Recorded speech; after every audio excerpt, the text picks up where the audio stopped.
Hello everyone, I am gonna reviewing Netflix new series Ghoul.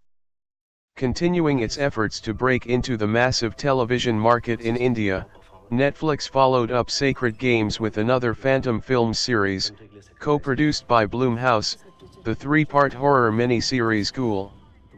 Set in a military interrogation center where suspected terrorists are tortured for information, Ghoul pulls from Arabic folklore to craft a tense, tightly edited monster movie with a fantastic leading woman.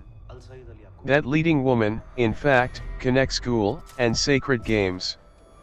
Radhika Apte stars in both, though her character is given much more to do here.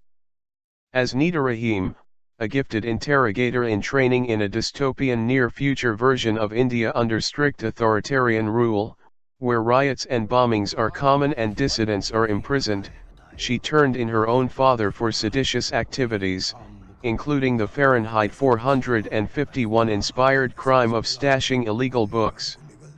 After handing over her dad, she's specially tapped to take part in the interrogation of a high-profile terrorist suspect, though she's distrusted by her colleagues for her association with her father, her religion, she's Muslim, and her hesitance to use violence to extract information from inmates.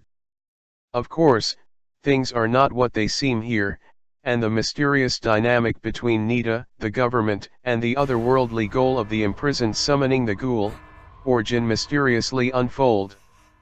Burdening the emotional fallout for her act of governmental loyalty, Nita harnesses most of the dramatic weight in the series. She commands the screen, remaining its most electrifying force, and watching the horror play out through her eyes as a suspected heretic raises the stakes, bringing the fear and claustrophobic tension of the setting a labyrinthine maximum security prison where the windows are blacked out and classical music is constantly playing over the loudspeakers to the surface. Horror movies have become more nuanced lately, and Ghoul, while still a thrilling watch, is anything but. It'd be silly to call the Ghoul a metaphor for guilt, it's a literal guilt monster. The final episode's title, Finish the Task, Reveal Their Guilt, Eat Their Flesh rather succinctly summarizes this one's shtick. The Ghoul unearths dark secrets among the characters, throwing the interrogation center into violent chaos as they come to light. Given its lack of subtlety and very straightforward mythology spelled out by an aging prisoner with one eye, Ghoul feels like a throwback monster movie, old school in its approach, a zombie story with a modernized look but old tropes and story structures. Ghoul remains judicious in its jump scares but gratuitous in its violence, some of its scenes verging on torture porn. It wants to unsettle more than it wants to terrify, and it's mostly successful, playing with sound and lighting in its scarier moments to intensify the creepiness. The monster itself looks nightmarish but strays from ever being too campy by reining in any lingering reveals. Its sallow face hovering behind an unknowing Nita evokes the most disturbing shot from Insidious, one of the best monster movies of the past decade. But that's the thing, Ghoul struggles to stand on its own, and while it doesn't feel like it's merely cribbing other works, it still comes off as derivative. In some ways, the script Ghoul follows is nostalgic, a stripping down of the genre to its simplest parts. But that also means it's predictable at times, and high on twists but low on the sort of innovation that made movies like Hereditary and Get Out such exciting recent releases.